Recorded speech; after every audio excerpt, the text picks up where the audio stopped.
Hello, everybody. Welcome to the WCIA Election Center. We're going to be breaking down all of the results here tonight. I appreciate you joining us. We're going to be here from 8 all the way until 9 p.m., where our newscasts are going to pick it up and take it from there. Thank you again for joining us. And if you're wondering, hey, these WCIA live streams normally are about weather or something, well, don't worry. This stream still has the Kevin Lighty touch. He's in the back. He's helping me in the control room. You'll hear me talk to him every once in a while and join them here. So we're going to hit on all of the big races, obviously president, but we're going to go down to the state level races, the congressional races, and we're going to hit those local referendums here and make sure you're up to date on all of the results as they come in. And again, we're going to be hearing results. We're going to be getting them as they come in, and I'll be able to update you right away. The screen behind me will be showing certain results as I talk about these races, so it'll be up to date as possible for you. So first, I need to address the elephant in the room, though. What happened here in Champaign County this morning? Polls closed completely for 2 hours as the county tried to fix technical issues from a third-party vendor that they had brought in for their computer systems. Again, this shut down polls for 2 hours, a problem with the Platinum service that the county has been using. At around 8:30, polling locations got back up and running and people were able to cast their ballots. From there, we heard that state's attorney, Julia Reitz, went to the courtroom. She tried to extend voting hours by 2 hours. That did not work. They ended up withdrawing that application. So here in Champaign County, polls are still open for anybody who got in line before 7 p.m. So if you are still in line and you're listening to this, you're allowed to stay as long as you were there before 7 p.m. You can get your ballot cast. So stay in line, get your voice heard, cast your vote. The reason, though, that application, that filing to extend those voting hours was rejected or was withdrawn, was because of the legal issues around it and how these votes would have been cast in that overtime session. So let's say that they extended hours from 7 p.m. to 9 p.m. Any ballot that got cast in that window would have been what's called a provisional ballot. It's a lot more complicated than your regular ballot. Voters would have had to sign an affidavit. They would have had to go through an entire process. And the real trick with provisional ballots is that they would be easily challenged. And we saw Republicans pretty much right away in the challenging the initial filing, saying that, hey, this isn't legal exactly how you need to do it, because we saw Democrats really pushing for a regular voting session and not that provisional ballot. Well, when they got to the courtroom at 1:30 this afternoon, we learned that they needed to have provisional ballots, so they went ahead and withdrew it. So from there, we know that polls closed at their regular time. Anybody in line from 7 p.m. will get to vote. Now, I want to show you the races that we could see an impact from that on, because there could be people that just ended up not being able to vote today. The big races we're going to be paying attention to see if that has an impact on. We're going to start here, the 52nd State District. You'll notice zeros on the board. We don't know any results for these races yet. Again, polls closed an hour ago.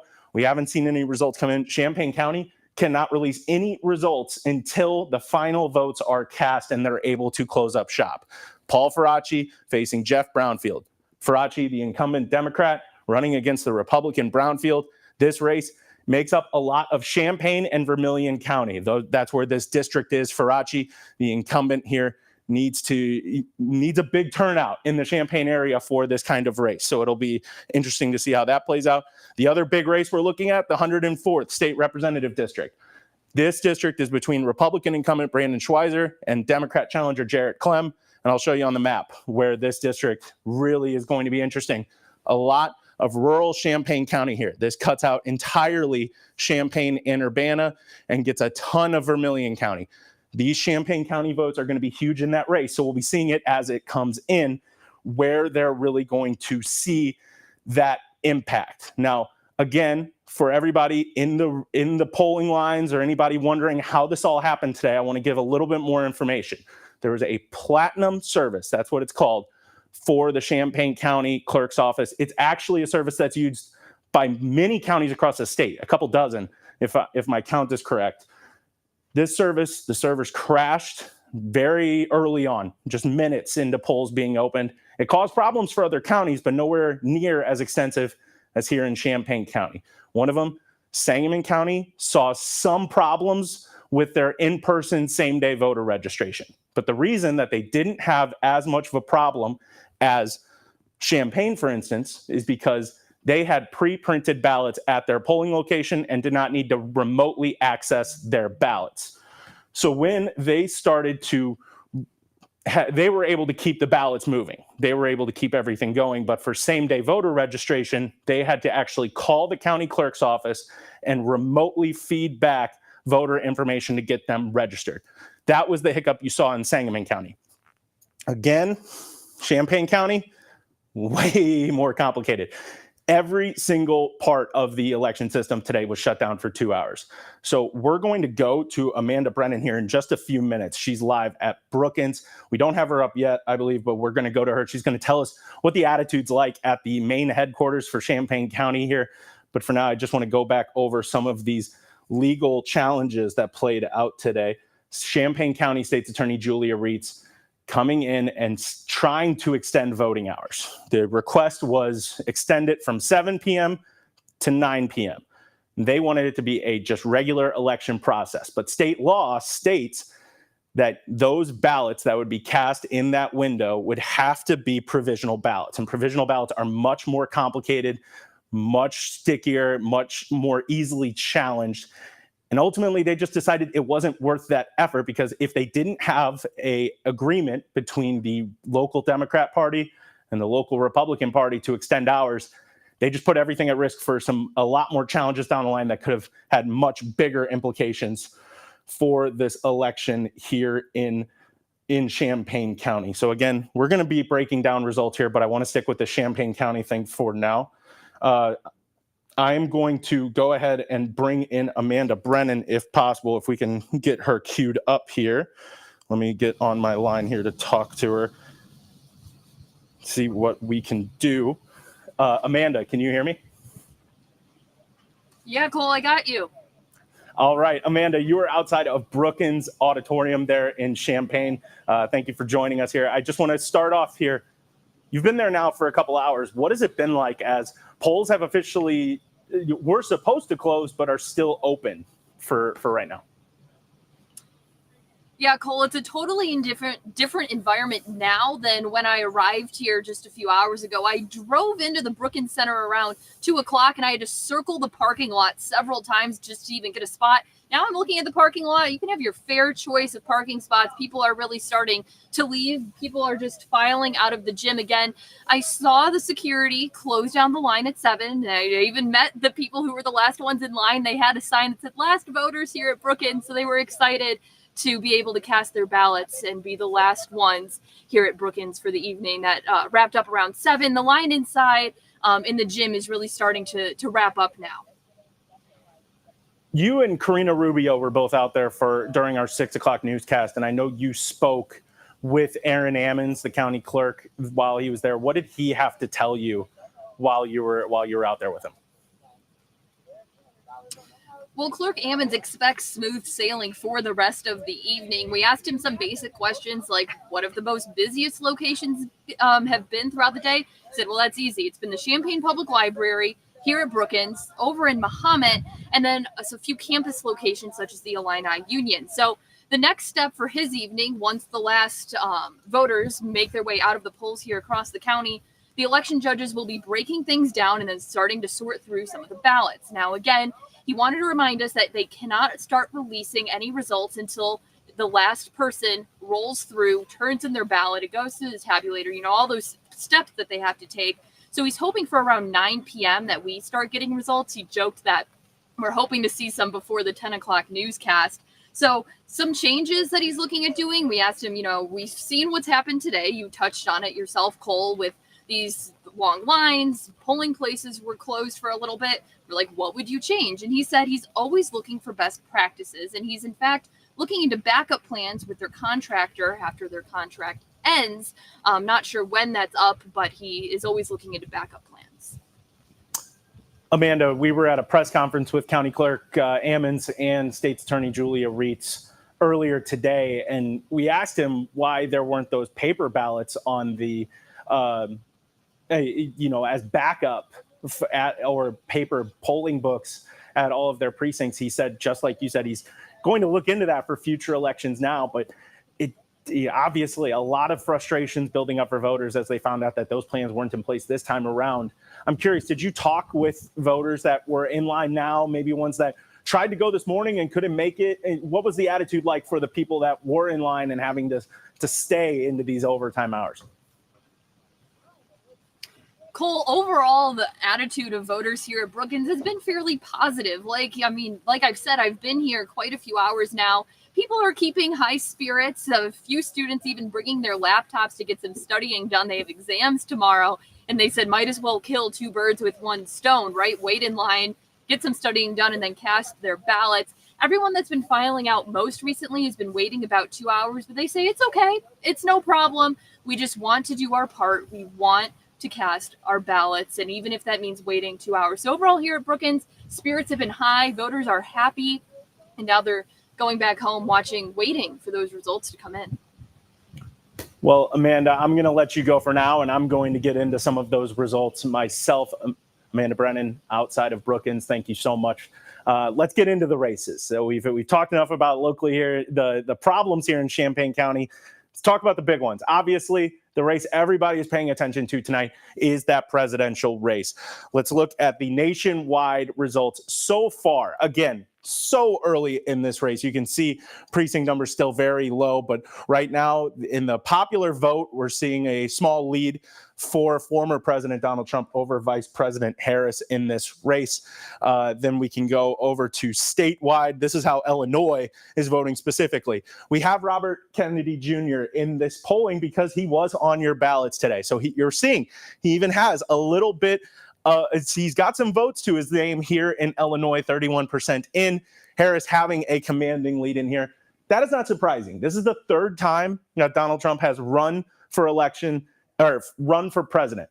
In Illinois, in the prior two elections, he lost by 16 and 17 points, respectively, here in Illinois. There's been no indication that there would be a major shift in those particular numbers. Let's go over to the electoral map. This is obviously where the game is won here. A long way to go here as well. Actually, AP has Illinois as blue, giving Kamala Harris those 19 votes here. As you can see, a lot of the typical red states are red on this map. We still have a lot to really play out, especially a lot of the swing states. Pennsylvania has been the one everybody has been talking about. Recent polling actually showed Iowa might be in the ball game here. It'll be interesting to see how that plays out. You got the Michigans, you got the Wisconsins, you got all the big names. We're going to be revisiting this map a lot tonight, but for right now, we're going to go away from it and talk about some of the big congressional races here in Illinois. Let's start off right here in Central Illinois with the 13th congressional district. Nikki Budzinski, only 5% of these precincts in. These numbers are very, very early, but we have Nikki Budzinski with a strong lead to start, 58% to Joshua Lloyd, her Republican challengers, 42%. Lloyd, pretty much a political newcomer in this race. He's a veteran. When I interviewed him, he talked a lot about how he was just unhappy with when he wouldn't hear back from his local representation. He wanted to change that. He wanted to represent people. Nikki Budzinski has been in office now for 2 years in a district that was previously very solidly red with Rodney Davis. Now, Budzinski, once taking over this district after the remap, has focused a lot on bipartisanship in the Capitol. She believes that is the bread and butter to maintaining office and to helping people across the Central Illinois district. And you can see why with the makeup of this map. We start here in Champaign. We go all the way across, hitting Decatur, Springfield, a lot of the southwestern part of the state into the Metro East in East St. Louis and the Metro East. A lot of that area really has the cities, obviously. It has Champaign, it has Decatur, it has Springfield, and the Metro East areas, but it has a lot of rural Illinois as well. And she really wanted to focus on getting a lot of that agriculture representation. We heard a lot about the farm bill from her in recent years. So she's hoping that helps her out in this polling location and really gets her set up here into this race. So we're very early on in this race. Again, few results coming in. We'll be revisiting this one as well a lot tonight. Let's go over now to our next congressional district, the 17th. Joe McGraw and Eric Sorensen really getting a big, this is a big congressional race here in Illinois, could have a big weight on who controls the House of Representatives in DC. Eric Sorensen, the Democratic incumbent, running against Republican retired Judge Joe McGraw. This, again, very, very early, 10% in, with Joe McGraw holding an early lead. We don't have an exact breakdown of where these ballots are coming from, and knowing where these votes are coming from and seeing it is a big part of this district as well, because shockingly, look at the weird shape here in Illinois for a congressional district. That is not, this is one of the wilder ones. We go up in Rockford, over to the Quad Cities in Moline, down to Peoria, and over to Bloomington. This district basically drawing an outline around the west side of the state, has a lot of ground to cover. And again, you'll notice some similarities on the Democrat side here. Eric Sorensen really pushing for a bipartisan record on this campaign trail. He says he practically lives in the aisle. He stands in the middle of the aisle. That's often how he talks about his time in Congress. Joe McGraw offering a different vision for this area of the state. He really talks about some of those national campaign trail items we see from Republicans, while not really likening himself to the top of the ticket as much. When I talked to him, he talked a lot about immigration, crime, and the economy. Those were his big topics. Eric Sorensen talking about similar areas, but offering obviously different solutions, being from the opposite party. But we will see which message really sticks out for this area. We saw one real poll come out late just this past weekend about this race, and it showed Sorensen having a 5-point lead in this race. But obviously, we have a long way to go before we actually see, hey, more votes came in just while we were talking about this race here.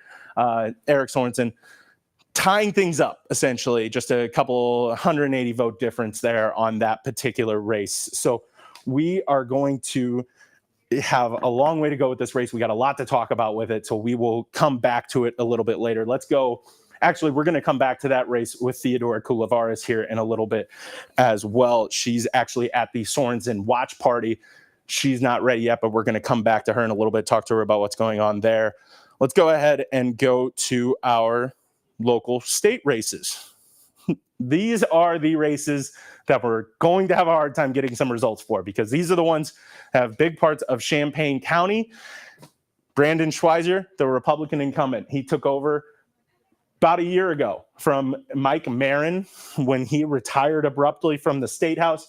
Schweizer has had 1 year in the State House to try to build up that resume for voters to choose him again. And you know what? That short time period made Democrats see him as vulnerable. They're running a very, very strong and well-funded campaign against Schweizer.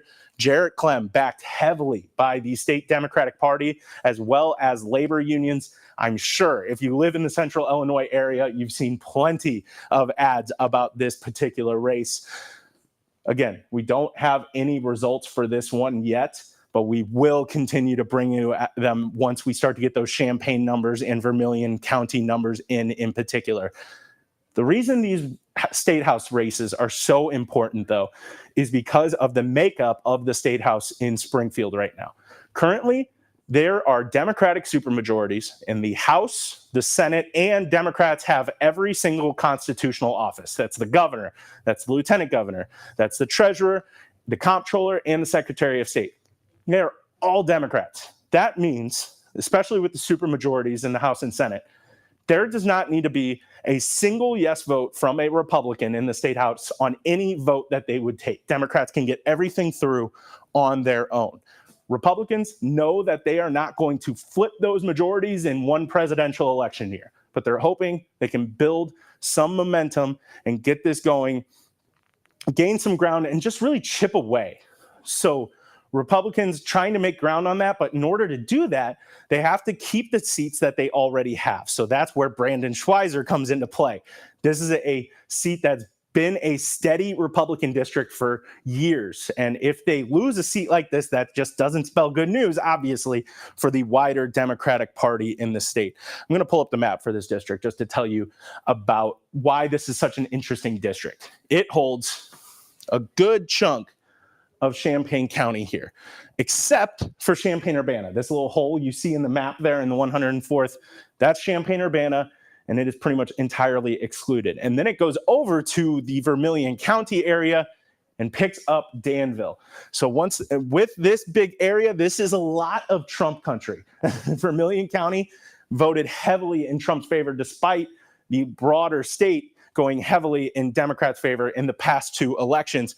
So Republicans really hoping that this area of this map stays red and the rural Champaign County stays red as well. That's where you see a win for Brandon Schweizer. But if you start to see some shifts in the makeup here, that's where you could see that Democrat upset. So especially when they're running a candidate like Jared Clem, who fashions himself very much a moderate, that's what you got to look out for here. So we are actually going to go back to the 17th congressional district race really quick because we have Eric Sorensen against Joe McGraw. I told you we were going to be coming back to that, and the reason we're doing it is because we have Theodora Coulivaris. She is up in Moline at the Eric Sorensen campaign watch party. Theodora, thank you so much for joining us.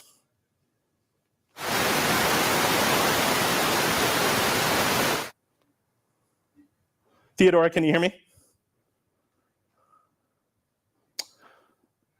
Okay, I think we're actually having some trouble getting to Theodora on the mic side here.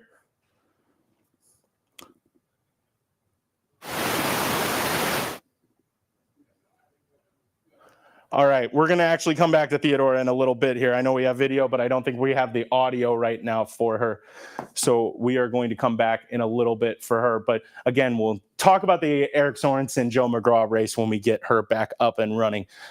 Going to switch over to the 52nd State Senate district here. This one is also Champaign County. Again, 0% in, zeros on the board. We do not have the results from this district yet, but I want to go into why this race is important as well. This is a seat, if you remember, this is the seat that was held by late Senator Scott Bennett. Scott Bennett died a couple of years ago from a undiscovered brain tumor. Paul Faraci, one of his good friends, a Democrat in the county, took his seat, went over and was appointed to it, and really spent the last couple of years living on to his legacy, living up to that legacy that he had. He focused on a lot of the same ideas, and he says he still wants to stick with that going forward. He wants to see a lot of that same policy keep going. He has some ideas of his own as well. Jeff Brownfield, the Republican, has a different vision for the state. He's hoping to get in there and talk a little bit about fiscal responsibility, try to edge out some of that Democrat fiscal policy that we've seen lately. So we're going to go one more time back to Theodora here for the U.S. 17th Congressional District and see if she can hear us this time around. Theodora, can you hear me? All right, there we go. We got her from up in Moline. Theodora, thank you for joining us from the Eric Sorensen campaign party. Just tell me, what's the vibe like up there right now?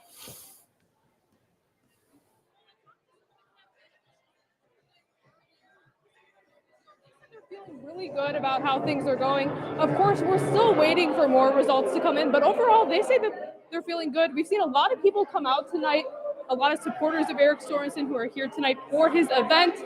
We talked to the campaign. They also said he has stopped over the last 4 days, he's been to all 14 counties within the district. So overall, right now, they're feeling pretty good about how things are going. You've talked to both of these candidates. What can you tell me about what their platforms are, what they really want to see for this district? Obviously, we know a little bit about what Eric Sorensen's agenda is being in office, but what does Joe McGraw really want to see, and how does that compare to his opponent? McGraw's biggest priority right now has to do with immigration and border security. He's really touted himself and really portrayed himself as the law and order candidate in this race, especially because of that issue. He says he has so many endorsements from law enforcement officials within the district, and he says he really wants to crack down on fentanyl. That's the biggest issue he's saying that he's seeing. Now, Sorensen also saying he is looking to put an end to to concerns about fentanyl. We've seen that he has sponsored legislation in Congress that aims to do that by putting more money, technology, and resources for border protection officials to help them in doing their jobs.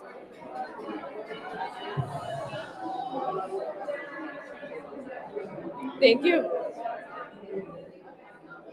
These local state level races and really hit on some of these going from here. I was talking about the 52nd state district. Obviously, this is a big deal for the Senate.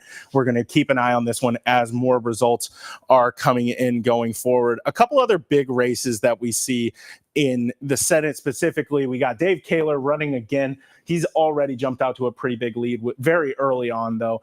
We have a lot more to come in from that particular race. This is over in the just kind of the Bloomington and West part of the state. So it's a little bit north of the area here across the Springfield, Decatur, Champaign part of the state. But this is obviously a big district. Dave Kaler's been in office for quite a long time, and he's looking to hold on to that. One of the other big districts, this is out of this area, but I just want to show you, this one's so interesting to me. Kevin Schmidt, Latoya Greenwood. Latoya Greenwood is the Democrat in this race. Kevin Schmidt, the Republican. This is the exact same matchup that happened in 2022. Kevin Schmidt, the Republican, upsets Latoya Greenwood after the remap. This district is actually down in the East St. Louis area and rural Illinois. This is another area where Democrats are looking to claw even more power and gain even larger majorities in the area. Another one I'm going to be paying attention to personally just for the area, for what the Senate makeup is going, or what the House makeup is going to be looking like going forward. Now, again, other races we're looking at, we have 104th State House District, still no results coming in for that one. And we're going to be tracking, we're going to have a couple guests coming in here in just a couple of minutes to talk more about the results or lack of results that we have here. We're going to have State Senator Chapin and Urbana Alderman James Quisenberry coming in to talk about some of these races. I'm going to see if I can have them come in now and we can get started here. But really, I want to go to a quick story. Kevin, if you can hear me, I want to go give people a little bit more of an idea of what the financial disparity is between the Democrat and Republican Party right now. State finance and state fundraising for these two parties is drastically different. And that's what having the power in the Capitol and a billionaire governor really gets for you when you're on the campaign trail. So, Kevin, if we can run the state story or state finance. Democrats run the show in the Illinois Capitol. They have supermajorities in both the House and Senate and control of every constitutional office. With the election less than 2 weeks away, it's also clear they have a massive fundraising advantage. Right now, you would much rather be chairman of the state Democratic Party than the state Republican Party.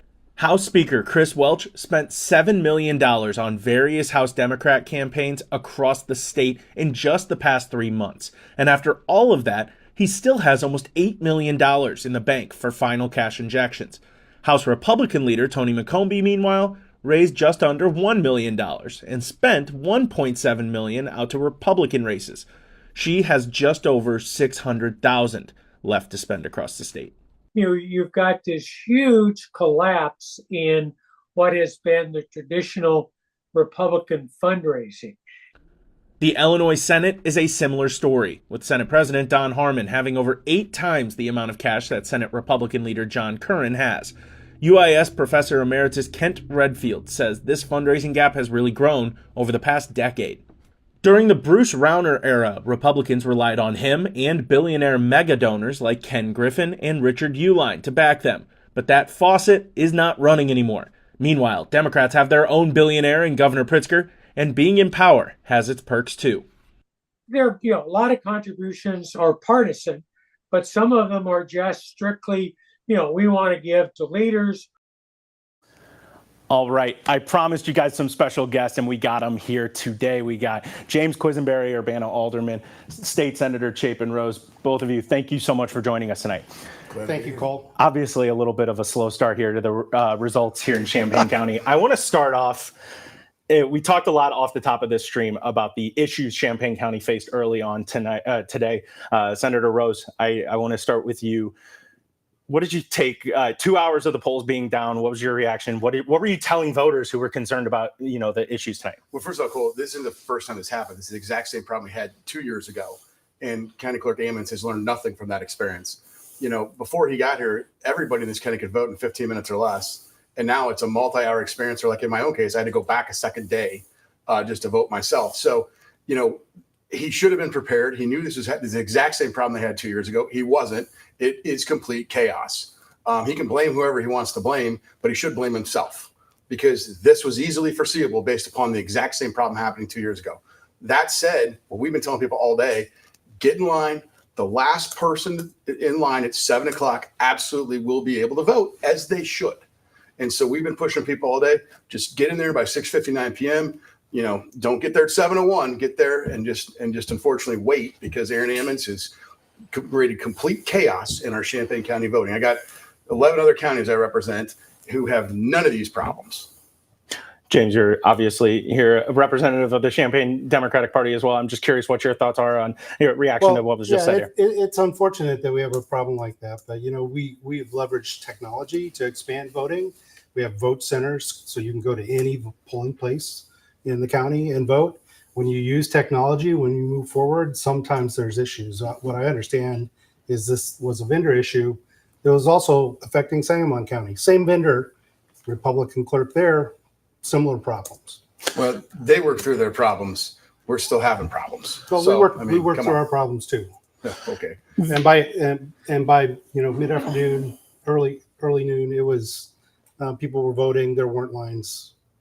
You brought up the voting center part of this, and that has been obviously a unique situation for Champaign County to be in. It's the only central Illinois county to use this. I believe Monroe County in the Metro East is now using voting centers, and then you have DuPage County up in the Cowler counties. James, the voting center model overall, I'm curious what your thoughts are. Has that been a boon for Champaign County? Has that been strong, or obviously we've seen some kinks with like today where you don't have that sort of paper backup that's traditionally there. Well, yeah, I think it's good to have a backup. I think that's something that we should be talking about. But it is a great advantage for someone to, particularly with early voting, to go to any one of the centers, the Champaign Library, the Illini Union on campus, and vote. You don't have to know that you go to the right place. In previous elections, earlier elections, people would go to the wrong precinct, and then they'd have to drive somewhere else to vote. In this day and age, with the technology we have, we shouldn't have to put up with that. First of all, I agree with that, believe it or not. In fact, in theory, the voting center idea would be a great convenience to citizens. The truth of the matter is, in 2 elections now, the tech has failed. So we can talk about what would be nice, but the reality is it's been anything but convenient. It's been complete chaos. Again, in the case of not just myself, but having to go back on 2 different days just to cast one vote.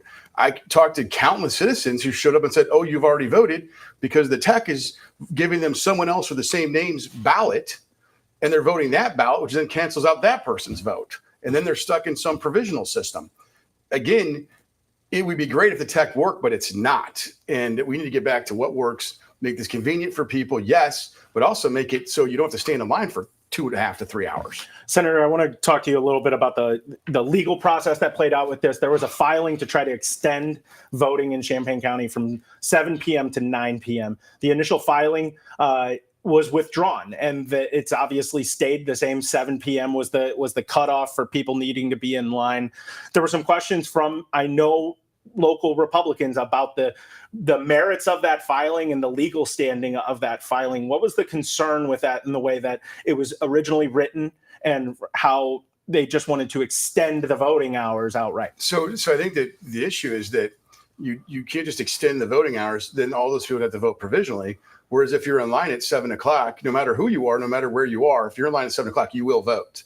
So the better thing that we were telling our supporters is, look, just be in line by 7 and you're going to vote. You know, you don't have to worry about voting provisionally and rehabilitating your ballot later and executing an affidavit and doing all those other steps. Again, after the fact, all caused by Aaron Ammon's office not being up to the task yet again in this county. Would there have been a problem with ballots being casted provisionally if there was an agreement between the Democrat and Republican Party to do so? I know provisional ballots open up a lot more legal challenge possibilities, but I'm curious if would that be there if both parties were able to say, look, we know there was a problem, let's extend it for 2 hours. We're seeing a lot from the Champaign County Democratic Party saying that we couldn't come to an agreement with the Republicans on this matter. First of all, it's the state law. The state law says that anything after the 7 o'clock close would be counted provisionally. There's no way around that. You can't just waive that unilaterally. Secondarily, though, what's interesting about this is the Democrats withdrew their own motion. They were free to proceed on that argument if they wished, but they pulled their own motion. I understand once Aaron found out it was going to have to be provisional, he just threw his hands up and said, well, that's going to be too much of a mess for us to figure out the next day. And so all those, if that was your position, you could have proceeded to the hearing.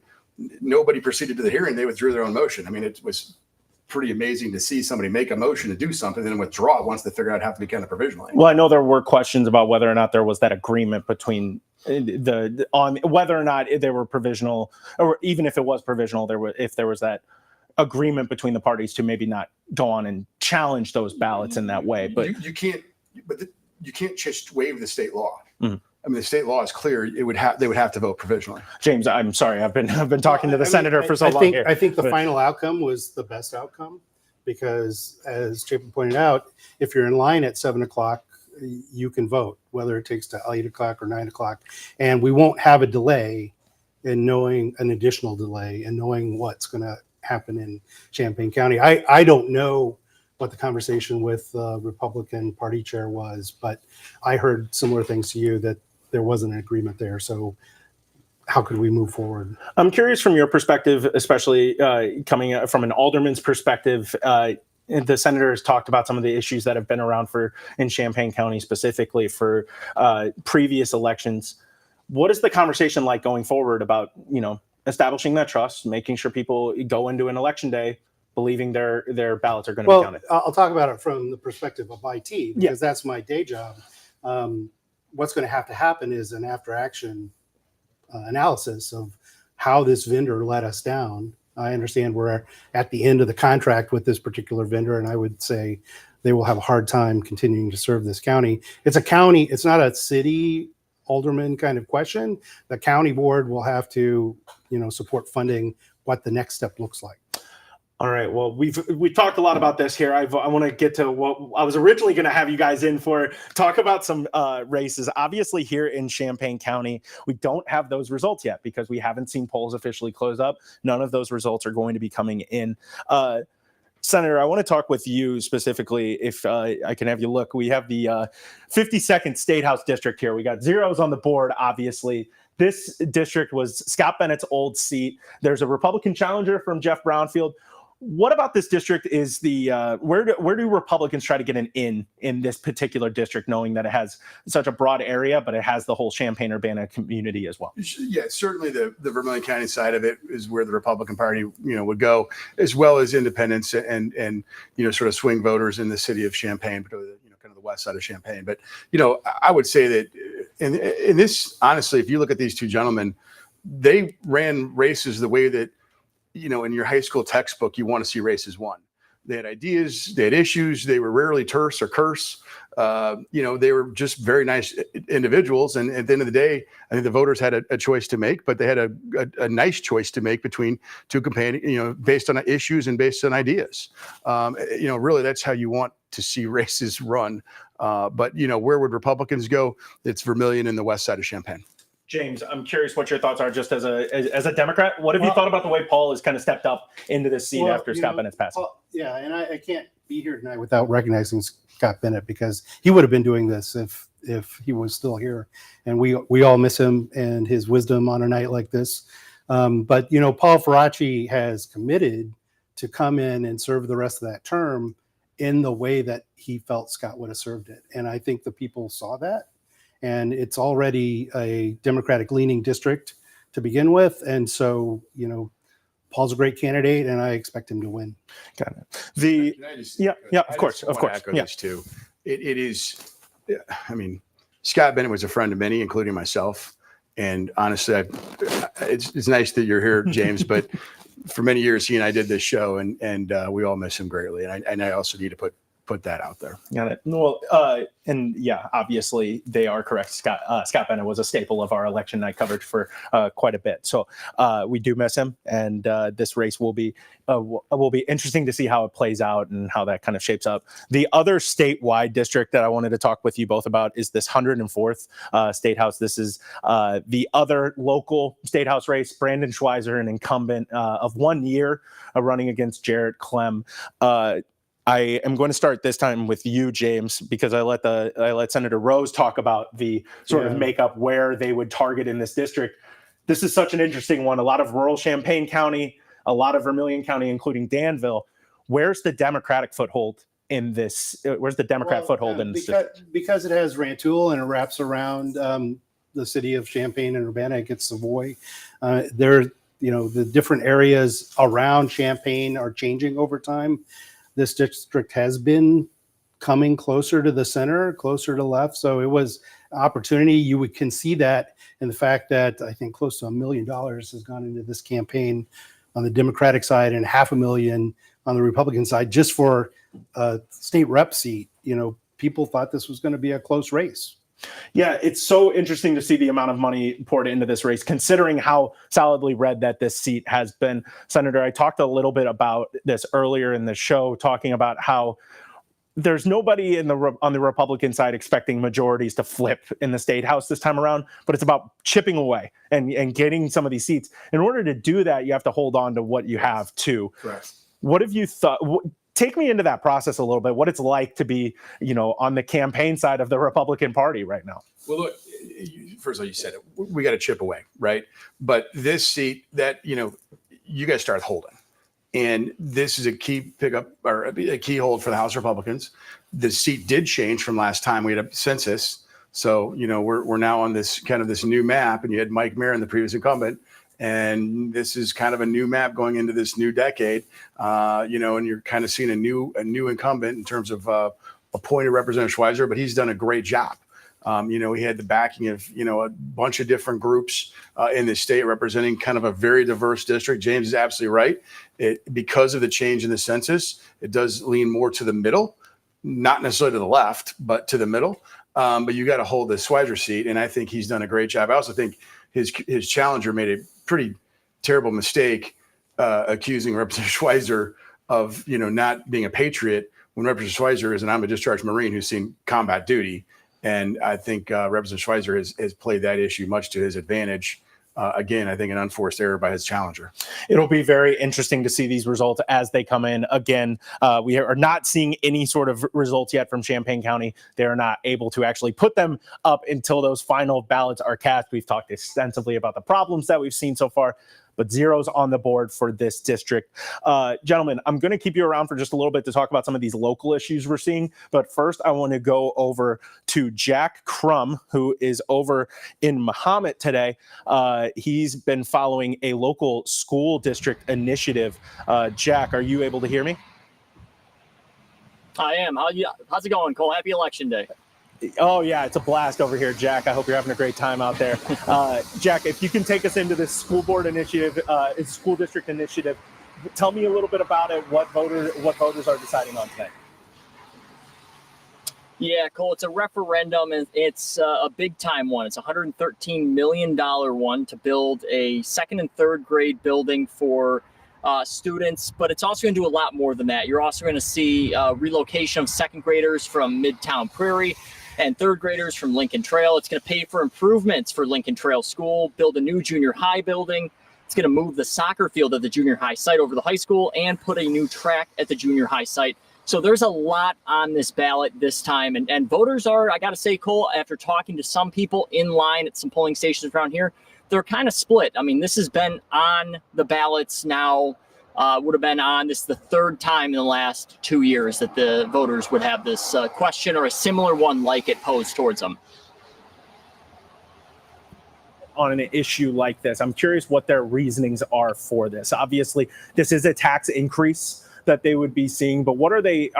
Is that really the bulk, or is it sort of worried? They're worried about opening the floodgates in a way and allowing for one tax increase, and worried about what could happen down the road.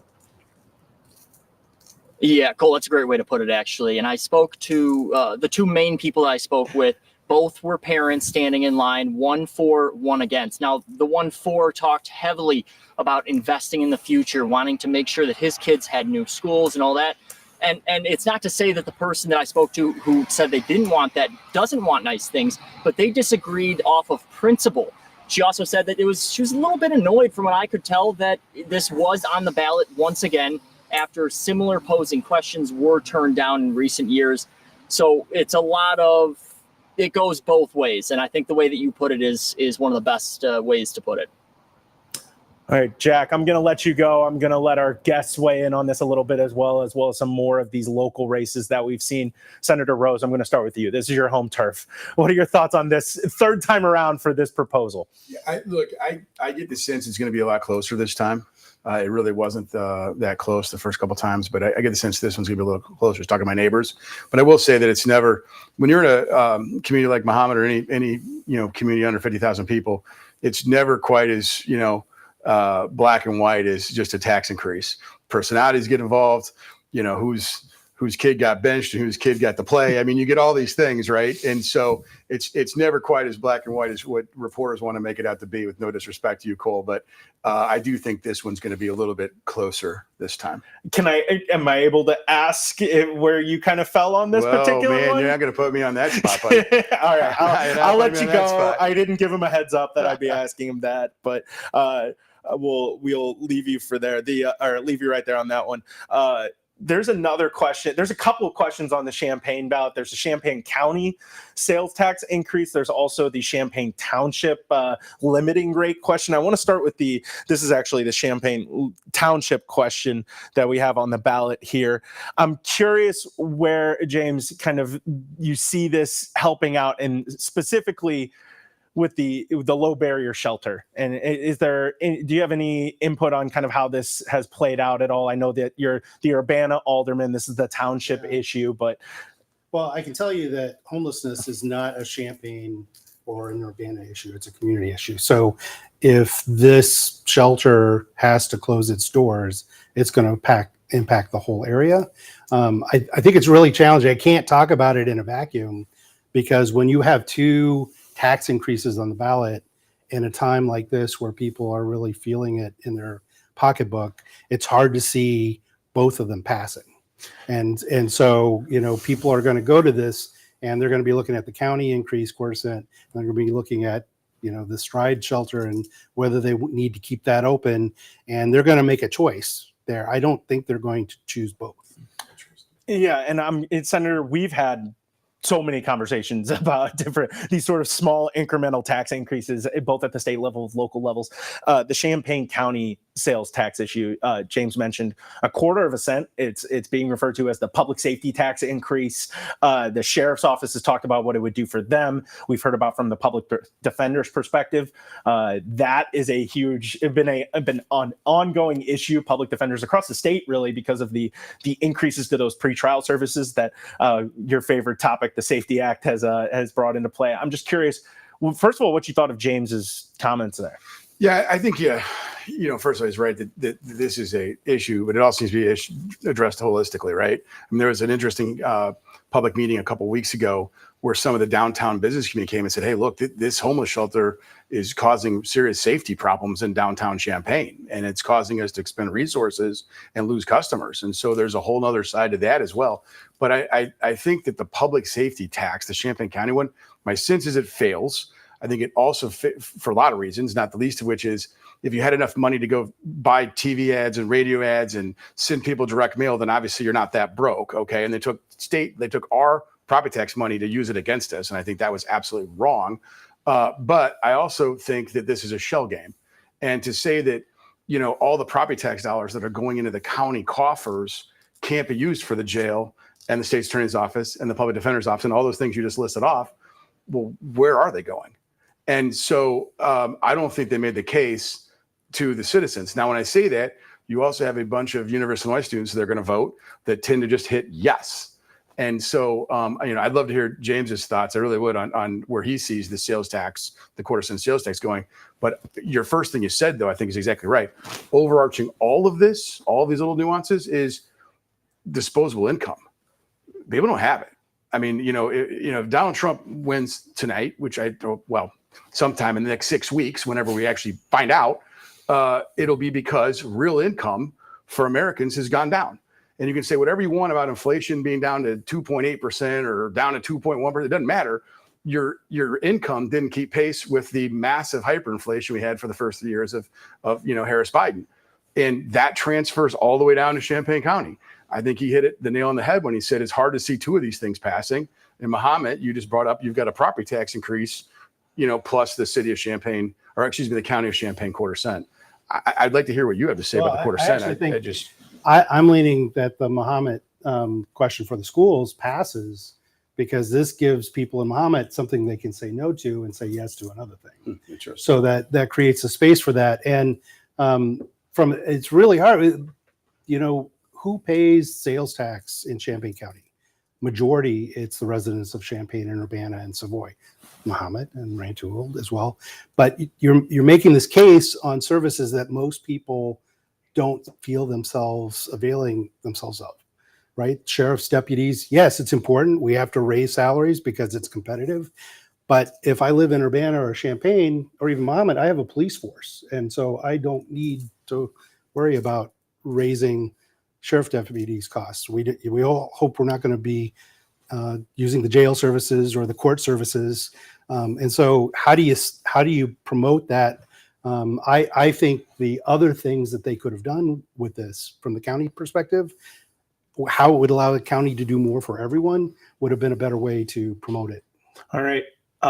Alderman, Senator, I would love to sit here and talk with you a lot more, but we have to get going. We have the 9 o'clock newscast coming up. I'm going to have a cut in real quick as well right before that 9 o'clock newscast. I want to thank you both so much for joining us to help break down some of these issues. Tomorrow morning when we get Aaron Ammon's mess figured out and figure out what the ballots are. One more shot in for the senator. Okay, all right. We'll let you get going here.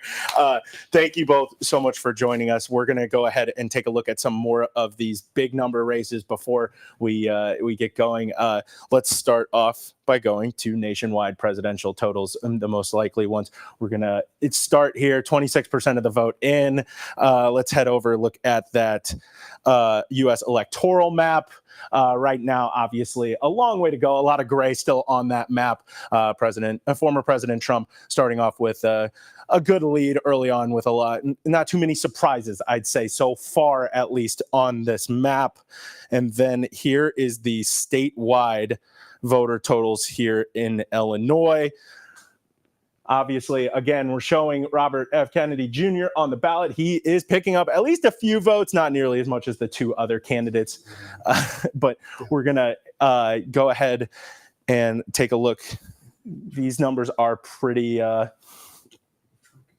extensive so far, 60% in Illinois and a 13-point lead here in Illinois, an interesting margin considering the larger margins that Trump has lost Illinois by.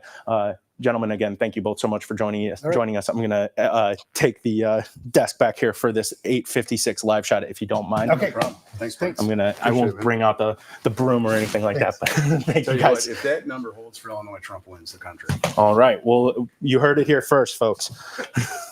I appreciate everybody tuning in for our live stream today. Again, we're going to keep this going. We're going to do a cut in right before our 9 o'clock newscast over on WCIX. Please tune in over there for the most up-to-date information on these races as well. Again, you're probably going to see a short cut here as we go into this cut in before the 9 o'clock newscast. I'm going to hit on the congressional races once that gets started here. So again, I'm just going to pull up these numbers just so everybody can see them for the time being as we get this shot set up. 33% of the ballot in, or the precincts in for the 13th congressional district. Nikki Budzinski holding a 9,000 vote lead, give or take a few. So again, we're going to be going into our cut-in here for the 9 o'clock newscast. WCIX for 9 o'clock here on for the latest on our information, and then we're going to have more at 10 o'clock. Thank you guys so much for joining us on this live stream. Thank you so much to our guests.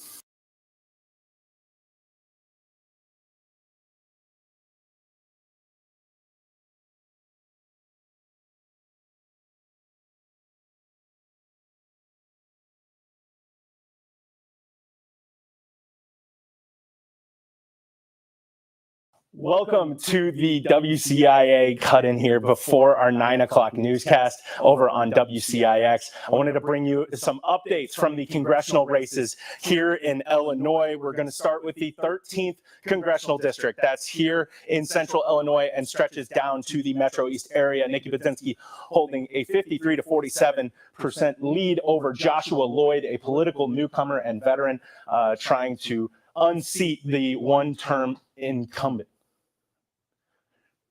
So this race right now still very close, only 35% of the vote in. So we'll see a lot more from that going on. Now let's go to the other big congressional race here in central Illinois, or in northern Illinois for this matter as well. The 17th congressional district. We have Joe McGraw, the Republican, facing off against Eric Sorensen. Eric Sorensen, the Democrat incumbent, trying to hold off this challenge. We just saw these ballots, or these numbers update here, 52% to 48%. McGraw holding an early lead. Again, very, very early, 32% of this ballot in. Let's take a look at where this district really stretches from. It's an interesting one for sure, going from Rockford all the way down to the Quad Cities, over into Peoria, and then all the way down into Bloomington as well. This race was a real toss-up in 2022, with Sorensen coming out on top. He's hoping to hold off a Republican challenger again as he goes in for he tries to get term number 2. Democrats holding on to both of these seats in Illinois would be a very big advantage in trying to hold on to the overall power in the House of Representatives out in DC. Republicans have held a majority over the last 2 years. Democrats trying to change that, while Republicans are trying to maybe get power in both the Senate and the House of Representatives and maintain all that. We're going to continue to bring you more updates tonight, obviously here on WCIA 3 and as well at WCIX. Our 9 o'clock news is just starting now.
You're watching your local news leader. This is a special edition of WCIA 3 News at 9 on X49, your local election headquarters. Welcome to Election Night in Central Illinois. It is 9 p.m. The polls closed 2 hours ago. The votes are being counted, and WCIA 3 has your latest results here tonight. From the race for the White House to some Central Illinois sales tax questions. Today's votes will let us know what direction this country is headed for the next 4 years. So let's get it started. Kamala broke it, and I will fix it, and I'll fix it very quickly. It is time to turn the page on Donald Trump. been billed as one of the most consequential elections in history. Who will be the 47th president of the United States? I don't think George has been doing the job as he should. I've done a good job. Plus, both men want the job, but voters will decide whether their position will be eliminated. It's why in Illinois we see women traveling from as far as Texas to come to Illinois to seek reproductive health care. And finally, how voters in Illinois can advise lawmakers on the future of their reproductive rights. Name from your local election headquarters, I'm Jennifer Roscoe. I'm Karina Rubio. And I'm Brandon Morano. Results have been coming in all night. We have team coverage to break down all the votes and results.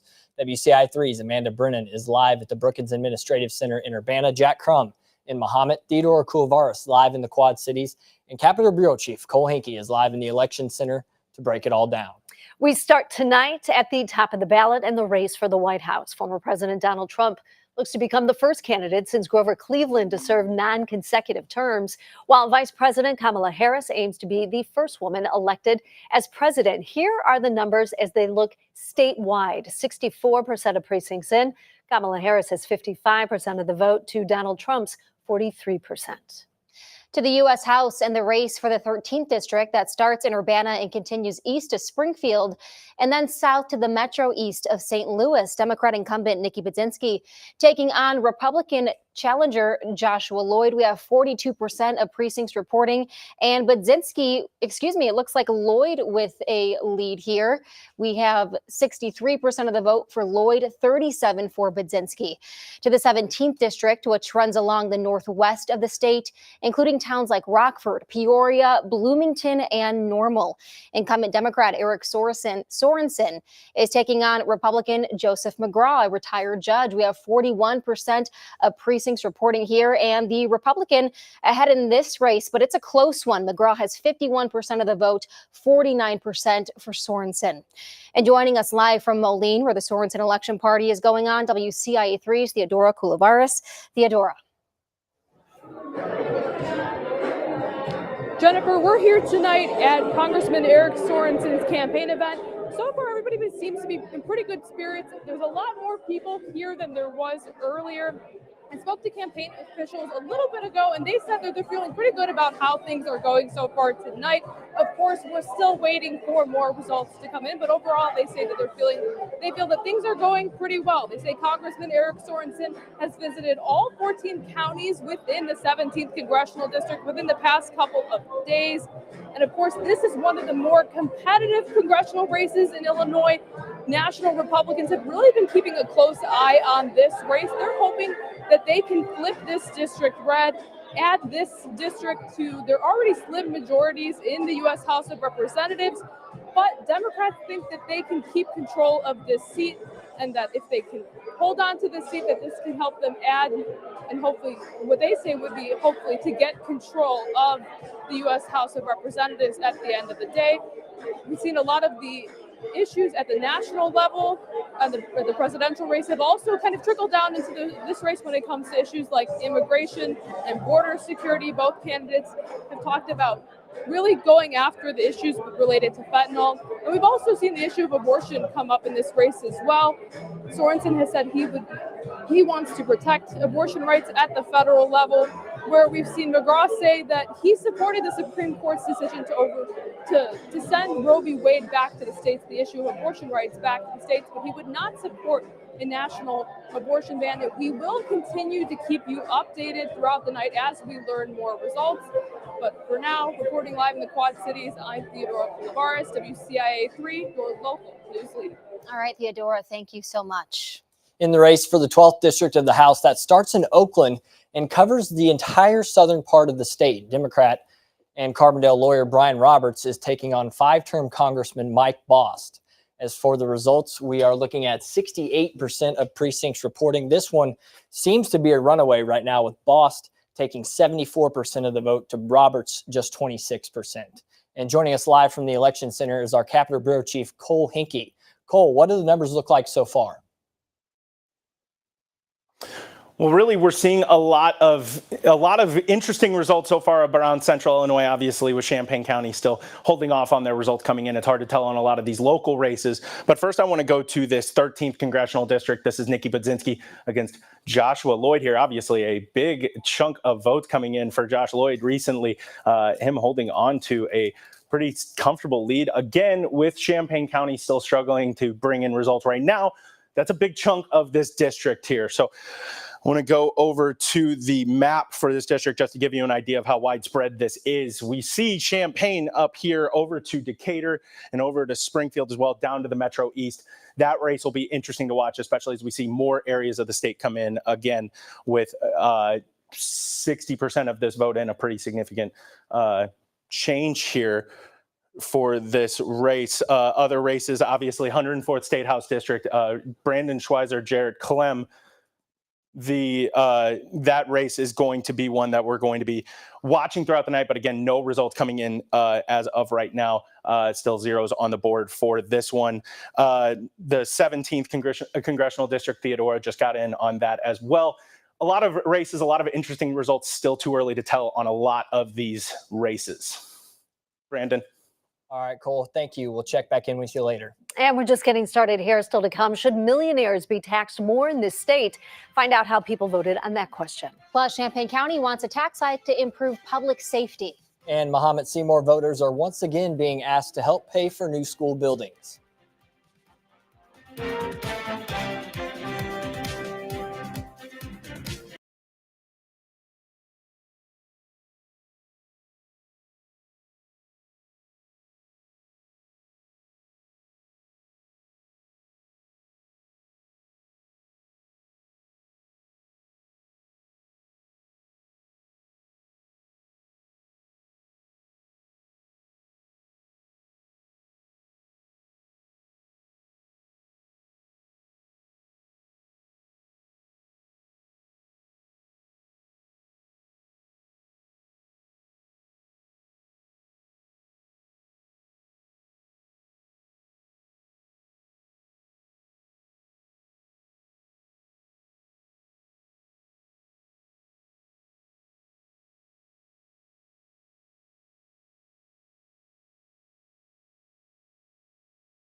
Champaign County is asking voters to weigh in on a few referendums. The first is a sales tax increase of 0.25% for public safety reasons. It would raise $7 million a year, and it would pay for new ways to respond to a scene, including mental health professionals, and pay for salaries in the public defender's office.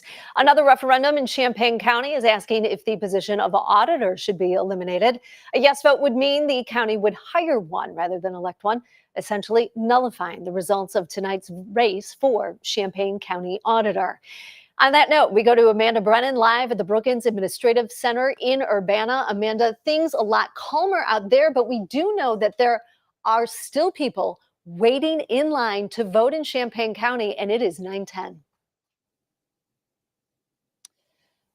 Yeah, Jennifer, it's a completely different story here at Brookins than it was just a couple of hours ago. The last couple of voters are casting their ballots inside in the gym now, but I've also checked in with other busy polling places here in Champaign County. The chief deputy has confirmed with me that about 150 people are still in line at the ARC, that's the gym over on the U of I campus. Over at the library, she originally told me about 150 people. That was just about 15 minutes ago. One of our other WCIA3 reporters is at the library. He just texted me, said there's about 40 people in line now. So once those people move through the lines and are able to cast their ballot, that's when the Champaign County Clerk, Aaron Ammons, is officially going to be able to start getting to work, and we may start seeing some results coming up. Now, the chief deputy just also confirmed to me inside the building she's not expecting to see anything until about 10 or 11 p.m., but again, something we are actively watching at WCIA. Just want to quickly recap this morning, though. It wasn't always this calm. There was a brief outage for about 2 hours at polling places across Champaign County.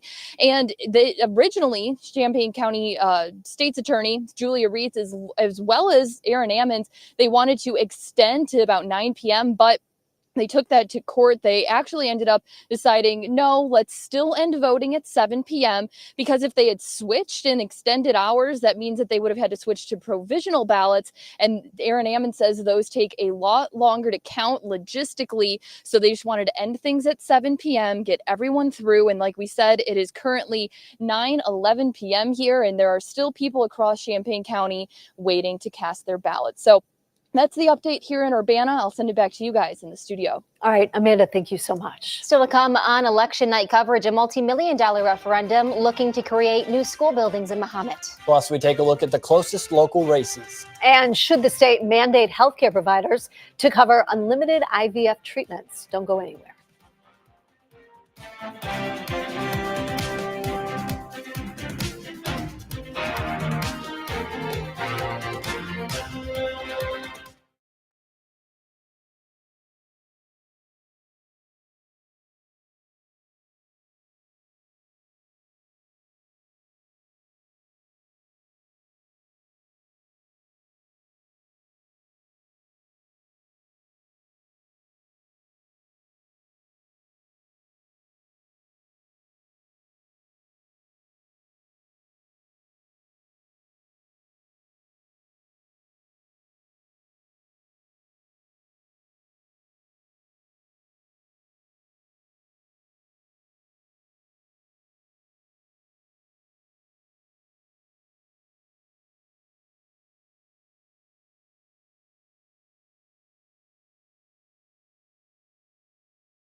You're watching your local election headquarters.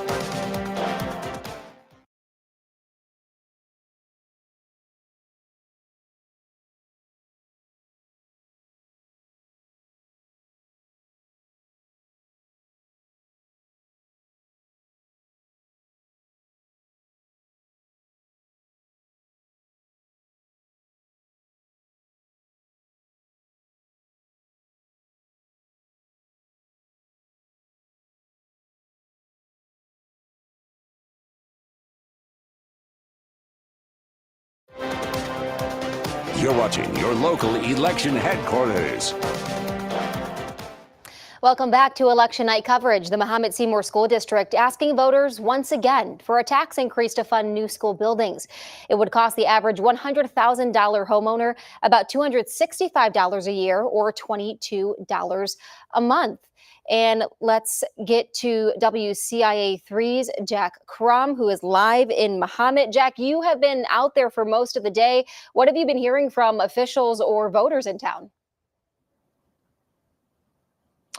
Hey, Karina, apologies, I didn't hear your question there. However, I can tell you that of the $113 million proposal, there is people for and there are people against. Now, I went to one of the polling places here in Mahomet, and I talked to some people who are for, and I talked to some who are against. I want to kind of give you some of the reasons that they cited for being for or against. Now, the people I spoke to who were for it was parents of kids, within the district. And a lot of the parents that I actually spoke with said that they think it's important to invest in the future. Obviously, this is the third time over the last 2 years this proposal has been on there. However, that reason is also why some people are saying no.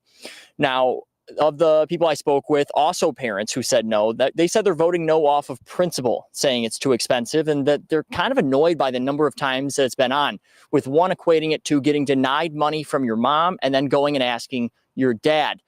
Now, I also wanted to highlight that I did reach out to Dr. Kenny Lee, who's the superintendent of Mahomet Seymour Schools, and he did tell me that he hopes that for a great turnout. He said it's very important to them that as many voters exercise their right to let their voice be heard.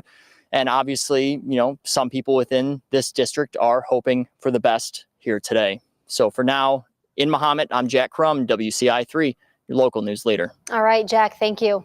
We're going to take a look at the advisory questions at the top of every ballot in Illinois, including insurance coverage for infertility treatments. Plus, should millionaires be taxed more to provide a property tax relief for the middle class? We'll be right back.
Thanks for joining us again for election night coverage. At the top of every ballot in our state are 3 non-binding advisory questions. These questions wouldn't change state law, but would advise lawmakers on the direction Illinois wants to go. The first question asks if people should face civil penalties for threatening or interfering with the work of election judges. And here are the results so far in this. We have half of the precincts reporting right now. And yes, way ahead, 89% of you saying yes to more protections. The second advisory question asks whether Illinois millionaires should pay an additional tax that would go toward a property tax relief fund. Former Governor Pat Quinn says the 3% tax would generate $500 million. And here are the results so far in this race. Again, half of the precincts in, and the yes votes ahead in this one, 62%. The no votes trailing 38%. The final question asking whether healthcare plans in our state should mandate IVF coverage under the Affordable Care Act. Let's take a look at those results. We have about half of precincts reporting and 74% saying yes, a big lead over the no voters, only 26% saying no. So to come on election night, Capitol Bureau Chief Cole Henke joins us to break down some of the tightest local races. Plus, we take another look at the race for the White House. Will former President Donald Trump win another term, or will Kamala Harris be their first woman elected president?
You're watching your local election headquarters.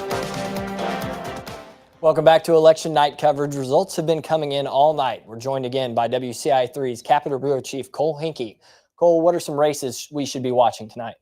All right, the first ones obviously are those big congressional races here in Illinois. We have the 17th congressional district between Eric Sorensen and Joe McGraw.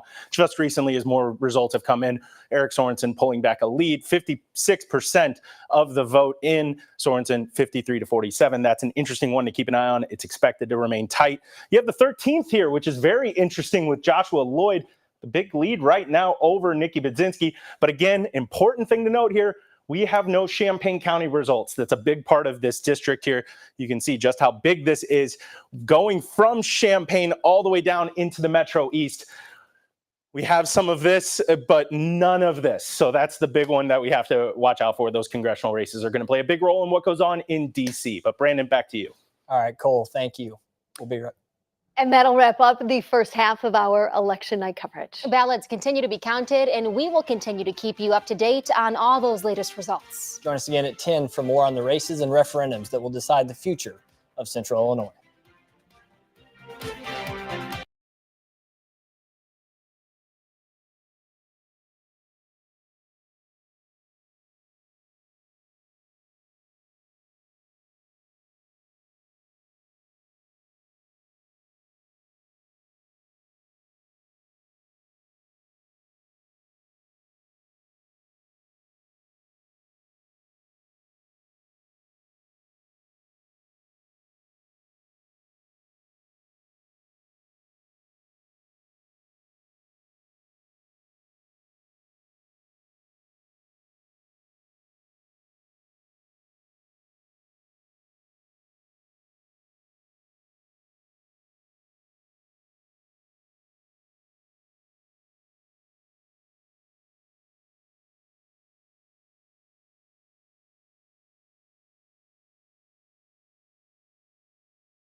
results coming in right now. We're going to take a look at the race for the White House. These are how Illinois voters are voting. We have 3/4 of the precincts in, and Kamala Harris, the Democrat, has 54% of the vote to Donald Trump's 44%. Turning now to the race for the Illinois House of Representatives, we start with the race for the 12th Congressional District. 5-term Congressman Mike Bost taking on Democratic challenger Brian Roberts. Here are those results: 74% of precincts reporting, and Bost with 74% of the vote, a substantial lead over Roberts, who has 26%. In the race for the 13th Congressional District, incumbent Democrat Nikki Budzinski taking on Republican Joshua Lloyd. As we just heard Cole Henke report, there was a correction from AP. We're waiting to learn the exact results of this race. We will continue to keep you updated. Champaign County had some voter issues, so we're waiting on voter totals here. In the race for the 17th Congressional District, this race has been getting some national attention. Democratic incumbent Eric Sorensen is taking on retired Judge Joe McGraw. Now, here are the results. With 58% of precincts reporting, Sorensen has a narrow lead over the judge, 53 to 47%. All right, we're going to have more local election results tonight at 10 o'clock, and we're going to start a little bit before the 10 o'clock, so you're going to have to stick around. We're going to be on at 9:56, and we are going to have 35 minutes of all of the latest results. Hopefully, we're going to start getting in some numbers from Champaign County. I alluded to the fact that there were still voters in line at the library across the street from us. We also heard that there are voters still in line at the Arc. So they are trying to get through, of course, that was delayed 2 hours this morning. So those voters have been waiting in line, I've heard, some 3 hours just to be sure that their vote is counted. Perkins was shut down, but as Jennifer said, voters still coming in here. So we'll have those results. All right, we'll see you again at 10 o'clock, 9:56.